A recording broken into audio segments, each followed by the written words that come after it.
नमस्कार। ये हिंदी हेडलाइन है। मैं सुभाष राज। पूरा देश इन दिनों राममय है, क्योंकि बीजेपी राम मंदिर प्राण प्रतिष्ठा समारोह को एक इंटरनेशनल इवेंट बनाने में जुड़ी हुई है। लेकिन इस इवेंट में एक विघ्न भी उत्पन्न हुआ है। देश के चारों शंकराचार्य इस प्राण प्रतिष्ठा समारोह में जाने को तैयार नहीं है। पुरी के शंकराचार्य निश्चलानंद सरस्वती ने तो यहां तक कह दिया है कि ये जिस तरीके से प्राण प्रतिष्ठा कर रहे हैं उससे मूर्ति में भूत पिशाच बेताल इनका प्रवेश हो जाएगा और पूरे देश को इसके दुष्परिणाम भुगतने होंगे। इस पर बात करने के लिए हमारे साथ हैं चूरू जिले के प्रख्यात ज्योतिषी पंडित कुंदन शर्मा। हम उनसे बात करेंगे और उनसे ये सवाल करेंगे कि स्कंद पुराण का हवाला देकर शंकराचार्य पुरी के शंकराचार्य निश्चलानंद सरस्वती जो तर्क दे रहे हैं उन तर्कों को कैसे ज्योतिष कैसे देखता है। हमारे साथ जुड़े हैं पूर्व नौकरशाह सीवी गुप्ता जी। थोड़ी देर में हमारे साथ राजस्थान के एक प्रख्यात पत्रकार सुनील चतुर्वेदी भी जुड़ेंगे। तब तक हम कुंदन जी से सवाल करते हैं। कुंदन जी, स्वामी निश्चलानंद सरस्वती शंकराचार्य और बाकी शंकराचार्य जो तर्क दे रहे हैं, ज्योतिष उसको किस तरीके से देखता है? क्या वाकई इस तरह से प्राण प्रतिष्ठा में राम लला की मूर्ति में भूत प्रेत पिशाच निशाचरों का प्रवेश होगा? ऐसा है, इसमें जगत गुरु शंकराचार्य के मुकाबले में तो हम कुछ नहीं है। फिर भी धर्म के सबसे बड़े गुरु जिसे सनातन में हम मानते आए हैं, उनकी बात का उल्लंघन हम नहीं कर सकते। अब रही बात कि भी भूत पिशाच अन्य अन्य कोई इसमें घुस जाएंगे, सबसे बड़ी बात हमारे सनातन की ये है कि धर्म की जहाँ प्रतिष्ठा होती है, जहाँ मूर्ति मूर्ति में प्राण प्रवेश करवाए जाते हैं, वहां पर पति और पत्नी दोनों के द्वारा यह कार्य संपन्न करवाया जाता है। चूंकि देश में आज की राजनीति इस ढंग की चल रही है कि इसमें किसी का कोई जोर नहीं चल सकता। जहां तक हमारे धर्मगुरु जो कह रहे हैं वो एकदम हम सही मान कर ही चलते हैं। धर्मगुरु के ऊपर बोलना या उनके खिलाफ हमारे विचार रखना, हम हमारे सनातन से विमुख होना मानते हैं। नहीं, आपने जैसे कहा कि ये पति पत्नी के द्वारा मतलब एक जोड़ा ही मुख्य यजमान बन सकता है, तो आपका हाँ, इशारा कहीं प्रधानमंत्री नरेंद्र मोदी की ओर तो नहीं है कि वे अकेले मुख्य यजमान के तौर पर बैठेंगे? आपको मैं एक बात बताऊं। जी। जब भगवान श्री राम ने वापिस अयोध्या आकर यज्ञ किया था, उस समय भी यही बात उठी थी कि माता सीता के बिना यह यज्ञ संपन्न नहीं हो सकता। तो फिर माता सीता की वहां एक मूर्ति स्थापित की गई थी। ये परंपरा, धार्मिक परंपरा वर्षों वर्षों से चली आ रही है। हम छोटे मोटे भी जो धार्मिक आयोजन करते हैं, घर में हवन यज्ञ वगैरह करते हैं, तो वह हम पति और पत्नी दोनों साथ बैठ करके ही करते हैं। और नियम के अनुसार हमारा धर्म यह कहता है कि यदि पति किसी धर्म स्थान पर जाता है या तीर्थ स्थान पर जाता है, तो वो अपनी पत्नी को साथ लेकर जाने से धर्म ज्यादा प्राप्त होता है। नहीं कुंदन जी, मेरा इसमें सीधा सवाल है कि पुरी के शंकराचार्य ने स्पष्ट शब्दों में ये दो सवाल उठाए। एक तो ये कि मंदिर अभी अधूरा है, और ऐसी कोई मजबूरी नहीं है कि अधूरे मंदिर को प्राण प्रतिष्ठा में ले जाया जाए। दूसरा सवाल है जो आपने कहा है कि मुख्य यजमान बनने की योग्यता किसी राजनेता में नहीं है, और चारों शंकराचार्यों ने भी यही कहा है कि यह काम मूलतः शंकराचार्यों का या फिर वेद पाठी ब्राह्मणों का है। उन हालात में बीजेपी इन सब आलोचनाओं की कतई परवाह नहीं कर रही है, और वो इसको एक राजनीतिक इवेंट बताकर 2024 का चुनाव जीतना चाहती है। कैसे देखते हैं आप इसको? देखिए, आपका पहला जो प्रश्न था नहीं, उसके हिसाब से तो मैं यही कहूंगा जी कि जगत गुरु शंकराचार्य जी। की बात की अहमियत देनी ही चाहिए। अब रही बात यह है कि राजनीतिक हित साधने के लिए कुछ हो रहा है, तो ये कलिकाल है। और आप ये बराबर देखते आ रहे हैं कि राजनीति और धर्म नीति को अलग अलग रूप में देखा जा रहा है। प्रवृत्ति ये होनी चाहिए कि धर्म के बिना राजनीति नहीं, राजनीति के बिना धर्म नहीं। इन दोनों में भेद करने के कारण से ही देश में ये आतंकवाद, अव्यवस्था और ये जो हालात पैदा हुए हैं, उसका मूल कारण है। हम ये चाहते हैं कि निर्माण कार्य अधूरा है, परंतु इसमें एक बात है, जहां भगवान की, श्री राम की मूर्ति स्थापित की जाएगी, वो गर्भगृह का कार्य यदि पूरा हो गया है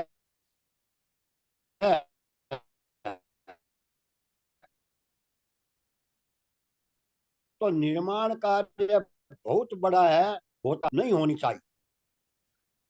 चलिए, अब हम बात करते हैं सीवी गुप्ता जी से। आवाज नहीं आ रही है? राजस्थान में एक नौकरशाह के तौर पर रिटायर हुए सीवी गुप्ता जीवन बचाने वाली दवाओं को नियमित करने वाले ड्रग कंट्रोलर डिपार्टमेंट में लंबी सेवाएं दे चुके हैं, लेकिन धर्म में भी उनकी पूरी आस्था है। गुप्ता साहब, आप कैसे देखते हैं शंकराचार्यों की इस आलोचना को? ये सही है, बिल्कुल आलोचना नहीं है। इन्होंने प्रोसीजर बताया है कि किस तरह से क्या करना चाहिए। जिस आदमी के क्लीन हैंड्स नहीं है, उसको आप प्राण प्रतिष्ठा में बुलाकर उसके हाथ से करवा रहे हैं। तो ये आलोचना नहीं है उन लोगों की, ये एक सजेशन है। और अगर कोई इस तरह की प्राण प्रतिष्ठा करवाई जाती है, तो ये जो शंकराचार्य जैसे गुरु हैं, जो धर्म के सर्वश्रेष्ठ और सबसे ऊपर बैठे हुए हैं, उन लोगों के ही हाथों से करवाया जाना चाहिए, न कि किसी पॉलिटिशियन के माध्यम से। हमारे पॉलिटिशियन साथ के जुड़ चुके माध्यम हैं से करवाने का मतलब। हमारे साथ जुड़ चुके हैं सुनील चतुर्वेदी, राजस्थान के प्रख्यात पत्रकार हैं। सुनील जी, पुरी के शंकराचार्य ने जो सवाल उठाया है, उस सवाल को आप कैसे देखते हैं? बाकी शंकराचार्य भी आलोचना जो कर रहे हैं प्राण प्रतिष्ठा, जैसे अभी गुप्ता साहब ने बताया कि प्राण प्रतिष्ठा समारोह के मुख्य यजमान बनने की योग्यता प्रधानमंत्री नरेंद्र मोदी नहीं रखते। कैसे देखते हैं आप इसको? ए- ऐसा है सुभाष जी, पहली बात तो मैं ये कहूंगा कि जो भी शंकराचार्य इस बारे में अपनी बात रख रहे हैं, वो किसी चीज की आलोचना नहीं कर।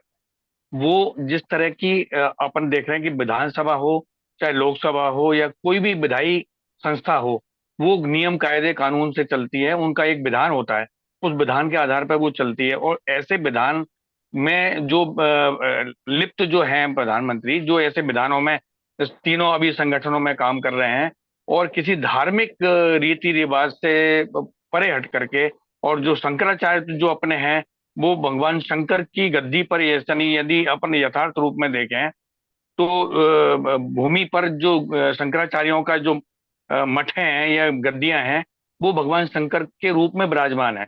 और उनको वो शक्तियां प्रदत्त हैं जो कि वो पूरे सृष्टि को या अपने माने के पृथ्वी के लोगों को गाइड करते हैं। तो जो विधान वो बता रहे हैं, सुझा रहे हैं, नियमों कानूनों को, जो धार्मिक नियम कानून है उनको बता रहे हैं, उनकी पालना सभी को करनी चाहिए। विशेष तौर पे जो देश का प्रमुख व्यक्ति है, प्रधानमंत्री या राष्ट्रपति, उन लोगों को तो इन विधानों की पालना सुनिश्चित करनी ही चाहिए। तो इसमें किसी की ना तो वो आलोचना कर रहे हैं, वो विधान का एक तरीका बता रहे हैं कि इस तरीके से विधि विधान से यदि किसी मूर्ति की प्राण प्रतिष्ठा की जाती है तो उसके ये फायदे होते हैं, और यदि इस तरह से नहीं की जाती है तो उसके भविष्य में ये नुकसान देखने को पड़ सकते हैं।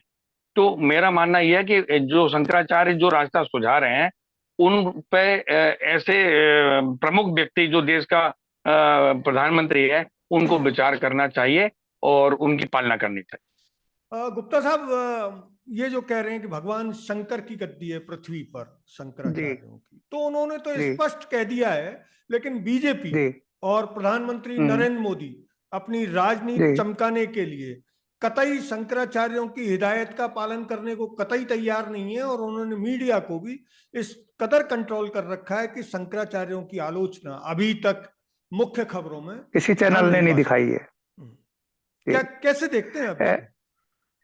सर, इसमें यह है कि मैंने भी शंकराचार्यों की बात देखी, वो ट्विटर पे देखी कि चारों शंकराचार्यों ने ही मना कर दिया है इस चीज के लिए। और वैसे भी आप देखेंगे कि कोई भी पूजा पाठ होता है, अगर किसी के घर में सूतक लग गया तो भगवान आते नहीं है। और ये भी वो उसी तरह का सूतक है कि किसी आदमी के क्लीन हैंड्स नहीं है जिसके हाथ से करवा रहे हैं, तो मैं कहता हूं कि भगवान तो नहीं आएंगे। चाहे कितनी भी प्राण प्रतिष्ठा कर ले, वो अवतरित नहीं होंगे, वो मूर्ति में नहीं आएंगे। कुंदन जी, एक और हाँ साहब। सवाल कि तुलसीदास की रामायण और महर्षि वाल्मीकि। वाल्मीकि की रामायण, दोनों में ही रामलला का कोई जिक्र नहीं है। यानी राम की बाल रूप में पूजा, सनातन धर्म जब से राम अवतरित हुए हैं तब से उनके बाल रूप की पूजा का कोई विधान नहीं है, सिर्फ कृष्ण के बाल रूप की पूजा होती है। इन हालात में रामलला कहकर जो बाल रूप की मूर्ति बिठाई जा रही है, उसको कैसे देखते हैं आप एक ज्योतिषी के तौर पर? देखिए, बात यह है कि रामायण में दोनों में ही, चाहे वाल्मीकि जी की हो और चाहे तुलसीदास जी को, उसमें बाल लीला नहीं दिखाई है, ठीक बात है। परंतु आरती में जो है बाल लीला बिल्कुल से दिखाई जाती है। जो हमें भगवान श्री राम की आरती करते हैं और आज उस आरती में जो उच्चारण करते हैं, शब्द उच्चारण करते हैं, उनमें भगवान श्री राम की लीला जो है उसका वर्णन होता है। अब रही बात यह है कि 500 साल वर्ष पुरानी जो कथा थी, जो ये आपका राम मंदिर टूटार, बाबरी मस्जिद ढही, अब फिर मंदिर बन रहा है, तो आम आदमी के दिमाग में यह बात एकदम घर कर गई है कि भगवान श्री राम किसी भी रूप में अयोध्या में इस जगह पर विराजमान होना ही चाहिए। यह भावना पूरे देश में ज्यादा व्याप्त है, और इसी का लाभ जो है, चाहे आप राजनीति को और चाहे धर्म नीति को, लोग उठा रहे हैं। नहीं, लेकिन यहाँ एक सवाल है क्या कि बना क्या जिस बना- बाल रूप और उसकी हम बात कर रहे हैं, उस बाल हाँ, रूप में तुलसीदास जी ने अपनी रामचरितमानस में रामलला शब्द का इस्तेमाल जरूर किया है, लेकिन उनके विवाह के अवसर पर। उससे पहले वाल्मीकि रामायण में भी उनका जिक्र नहीं है। और फिर हम जो देखते आ रहे हैं, बाल रूप में पूजा श्री राम की नहीं है। उनकी महर्षि विश्वामित्र के साथ ताड़का वध के लिए जाने के बाद से उनकी कथा की शुरुआत होती है। इन हालात में जो रामलला वहां विराजमान है, 49 साल पहले जो मूर्तियां, सॉरी, स्वतंत्रता के बाद जो मूर्तियां वहां रखवाई गई, उसके बाद बाबरी मस्जिद को तोड़कर उन मूर्तियों को टेंट में भेज दिया गया। अब वो मूर्तियां कहाँ होंगी? उन मूर्तियों का क्या होगा? उनमें तो प्राण थे ही, वो तो श्री राम की ही मूर्तियां थी, तो उनका क्या करेंगे? नई मूर्तियां क्यों बनवाई जा रही हैं? उनको ही क्यों नहीं प्रतिष्ठित किया जा रहा है? उन मूर्तियों हाँ बताएं। हाँ कुंदन जी बताएं, वो मूर्तियां क्यों नहीं प्रतिष्ठित की जा रही हैं? उन मूर्तियों की क्या स्थिति है, किस जगह है, कैसे हालात है। 2 दिन पहले मैंने एक समाचार पत्र में पढ़ा था कि उन मूर्तियों को भी जो वर्षों वर्ष पुरानी है उनको भी वहाँ रखा जाएगा, उनके लिए अलग से व्यवस्था की गई है, ऐसा कुछ मैंने पढ़ा था। नहीं, ऐसा नहीं लेकिन जो है कि उन 500 साल पहले जो मूर्तियां थीं, जिनका ये आरोप बीजेपी लगाती है कि उनको राम मंदिर को ढहाकर वहां बाबरी मस्जिद बना दी गई, वो मूर्तियां तो प्राण प्रतिष्ठित थी ही, तो हाँ, उनकी अलग व्यवस्था क्यों? उनको ही मुख्य मंदिर में क्यों नहीं रखा जा रहा है? अब ये तो वो रखने वाले ही बता सकते हैं कि अभी उन्होंने उसको वहां पर क्यों नहीं रखा। बाकी एक बात का मैं आपको उत्तर दे रहा हूँ, जो आपने कहा था नहीं रामावतार बाल अवस्था का नहीं दिया, जी। उसमें देखो एक आरती है, भय प्रगट कृपाला दीन दयाला कौशल्या हितकारी हर्षित महतारी मुनि मन हारी अद्भुत रूप विचारी। ये कथा जो है पूरी की पूरी कही हुई है, देखो नहीं, बाल लीला में भगवान की पूजा हुई है और पूजा होती रही है, समझे। अब जो है अधिकांश लोग जो है श्री राम लक्ष्मण और सीता की पूजा करते हैं। सुनील जी कुछ कहना चाहते हैं इस पर, बताइए।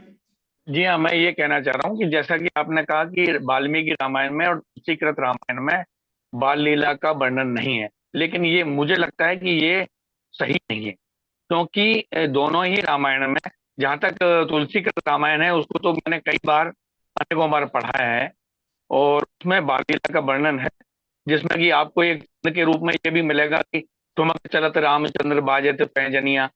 भगवान मतलब प्रकट हुए उससे पहले के राजा दशरथ के यज्ञ से लेकर के, रानियों के द्वारा खीर खाने से और बालक भगवान के प्रकट होने से लेकर के, और उनके जो बाल लीलाओं का वर्णन तुलसी के रामायण में भी है, और मैं समझता हूँ वाल्मीकि रामायण में भी है। और लेकिन जैसा कि अभी जी ने देश के बताया। ज्योतिषी लगातार सुनील जी ये सवाल उठा रहे हैं कि राम लला कह के जिन मूर्तियों को बाल रूप में प्राण प्रतिष्ठित करने के लिए समारोह आयोजित किया जा रहा है वो उचित नहीं है।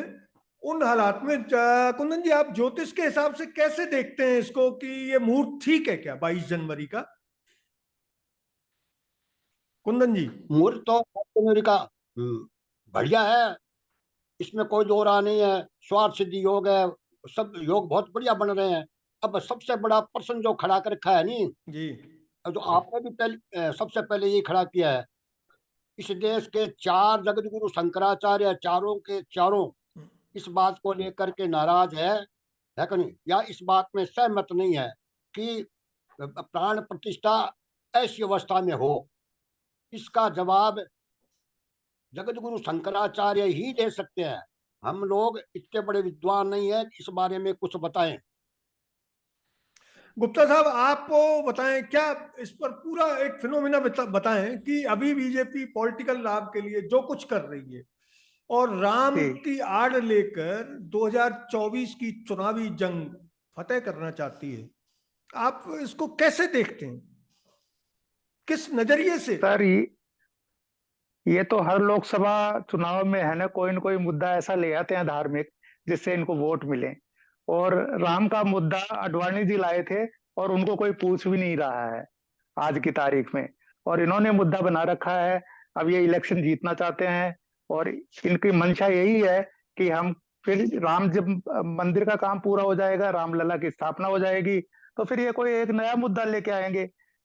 हो सकता नहीं, है ये लेकिन मथुरा वाला मुद्दा लेके आए। देश की जनता जी इनके इस बहकावे में क्यों आ जाती है जबकि देश में लिटरेसी परसेंटेज लगातार बढ़ रहा है? बिल्कुल। ये सही है कि आजकल के जमाने में जो मैं देख रहा हूं ना कि आदमी कोई भी बहकावे में जल्दी आ रहा है। और ये 10 साल से भी अपन देख रहे हैं कि ये युवाओं को रोजगार नहीं दे रहे, इकोनॉमी है गर्त में जा रही है, लेकिन इनके अ, जिस तरह के ये चलाते हैं ना सगुफे, उनके उनके उसमें आ जाती है बहकावे में जनता है, और वोट इन्हीं को डाल रही है इस बार। अभी भी देखा अपन ने, राजस्थान में भी देखा, अशोक गहलोत की सरकार ने बहुत अच्छे काम किए थे, बहुत बेनिफिट दिया था लोगों को। जेनरिक दवाओं के लिए मुख्यमंत्री जो निशुल्क दवाई योजना शुरू कर रखी थी, 11,000 करोड़ रुपए खर्च कर रहे थे, नहीं, उसके लेकिन बावजूद पब्लिक को जनता वो ने समझ उनको में नहीं आई। उसके बावजूद जनता ने उनको गद्दी से उतार दिया। कुंदन जी, आप उतार तो दिया। आप कैसे देखते हैं ग्रामीण क्षेत्र में बीजेपी राम मंदिर को लेकर जिस तरह का माहौल बना रही है, उस माहौल में देश के गांव क्या प्रतिक्रिया दे सकते हैं? प्रतिक्रिया, ग्रामीण क्षेत्र में राम मंदिर को लेकर के लोगों में भारी उत्साह है। और इन्होंने जो ये अक्षय वितरण वगैरह के कार्यक्रम किया है अभी भाजपा ने, उसका बहुत बड़ा प्रभाव है। आपने एक बात कही कि लोग इनके बहकावे में कैसे आ जाते हैं। जी। तो श्रीमान जी, जब से देश आजाद हुआ है और जब से ये चुनाव लोकसभा और विधानसभा के होने लगे हैं, तब से कोई न कोई इस प्रकार की बात सामने लाके पब्लिक के सामने लाके रखते हैं। और पब्लिक उस बहकावे में आकर कभी गरीबी हटाओ, कभी समाजवाद की बात करो, कभी कुछ कभी कुछ। और आजकल पिछले 10 वर्षों में फ्री फ्री वितरण योजना है कर, तो इस प्रकार के बहकावे में तो आम आदमी आएगा ही। यहाँ तक तो आपको ध्यान नहीं है, हमारे मारवाड़ी में, राजस्थान में ये कहावत है, फोकट को यदि जहर को पुड़ियो बांटे नहीं तो इजार लिया वहां कहीं काम ही आवे। ये स्थिति है। सजग आम आदमी को सजग होने में अभी बहुत टाइम लगेगा। जब चलिए तक हम अपने स्वार्थ की भावना नहीं उसी लाइन पर फिर से लौटते हैं कि आप कह रहे हैं कि ज्योतिष के हिसाब से ये मुहूर्त, स्वार्थ सिद्धि मुहूर्त बहुत अच्छा है और रामलला की प्राण प्रतिष्ठा समारोह उसी तरीके से हो जाएगा जिस तरीके से बीजेपी ने प्लान किया है। लेकिन चारों शंकराचार्य अपना विरोध जारी रखे हुए हैं। इन हालात में क्या राम की मूर्ति, रामलला की मूर्तियों में प्राण प्रतिष्ठित हो पाएंगे उनके विरोध के चलते? उनका विरोध जो अपनी जगह है, धर्म के हिसाब से तो इन लोगों को, जगत गुरु शंकराचार्यों को मना करके जरूर लाना चाहिए। उनका मान सम्मान प्रतिष्ठा बनाए रखनी चाहिए। उसके परिणाम ज्यादा अच्छे आएंगे। अपेक्षाकृत ऐसे शुभ कार्य में भी किसी प्रकार का विवाद जो है भविष्य के लिए अच्छा नहीं कहा जा सकता। लेकिन बीजेपी शंकराचार्यों की अपील या उनके विरोध उसको कतई उस पर कान नहीं दे रही है और वो लगातार ये कह रहे हैं। तो हम सिर्फ इतना इसमें एक कंक्लूजन जानना चाहते हैं कि पुरी के शंकराचार्य के कई शॉर्ट वीडियो और उनके कई शिष्यों के वीडियो अभी सोशल मीडिया पर चल रहे हैं और वो कंटिन्यू स्कंद पुराण का हवाला देते हुए ये कह रहे हैं कि ये राम मंदिर की प्राण प्रतिष्ठा भूत प्रेत पिशाच बेताल और इन सबको आमंत्रित करेगी और देश को इससे नुकसान होगा। उनकी बात का तो विरोध मैं नहीं कर सकता। यानी वो सही उसके कह बड़े रहे हैं? प्रश्न हैं। यानी एकदम ऐसा सही माना कह जा रहे सकता हैं। है कि वो सही कह रहे हैं? वो जो भी कह रहे हैं, हाँ। देखिए, जगत गुरु शंकराचार्य की कोई उपाधि ऐसे ही नहीं मिलती है। समस्त 18 पुराण वेद सब के ज्ञाता होते हैं और सब धर्मों के ज्ञाता होते हैं, तब जाकर के इनको शंकराचार्य की उपाधि मिलती है। और इनको पूजते हैं, इनके पैरों को, चरणों को पूजते हैं। तो मैं इनके विरोध में कैसे चला जाऊंगा और ये कैसे कह दूंगा कि ये गलत कह रहे हैं। मैं तो यही कहूंगा ये ठीक कह रहे हैं और इसकी पालना करनी चाहिए, देश के हित में रहेगी। गुप्ता साहब आप बताएं कि शंकराचार्य जो कह रहे हैं क्या करना चाहिए? बिल्कुल बिल्कुल सही कह रहे हैं कि जब जिसके क्लीन हैंड्स नहीं है उसके हाथों से अगर आप वो करवाएंगे तो भगवान की आत्मा कहाँ आ पाएगी? प्राण आएंगे ही नहीं, उनमें प्राण प्रतिष्ठा में आएंगे ही नहीं। और फिर जब जिसमें प्राण नहीं आए और वो खोखला है तो उसमें भूत प्रेत वास ही कर सकते हैं। सही कह रहे होंगे वो। क्यों सुनील जी, आपका क्या? हाँ सुभाष जी, मेरा मानना इसमें यह है कि चारों शंकराचार्यों की जो बात कही जा रही है वह अपनी जगह पे बहुत उचित है। लेकिन एक चीज जो बीजेपी के पक्ष में जा रही है इसमें, वो मेरे को ये लग रहा है कि परम पूज्य रामभद्राचार्य जी, जो भी एक शंकराचार्य की पीठ पर ही विराजमान है, वो इस मामले में, पूरे मामले में भारतीय जनता पार्टी के या राम मंदिर जो कमेटी है जो कि राम मंदिर रामलला की स्थापना कर रही है, उनके पक्ष में नजर आ रहे हैं।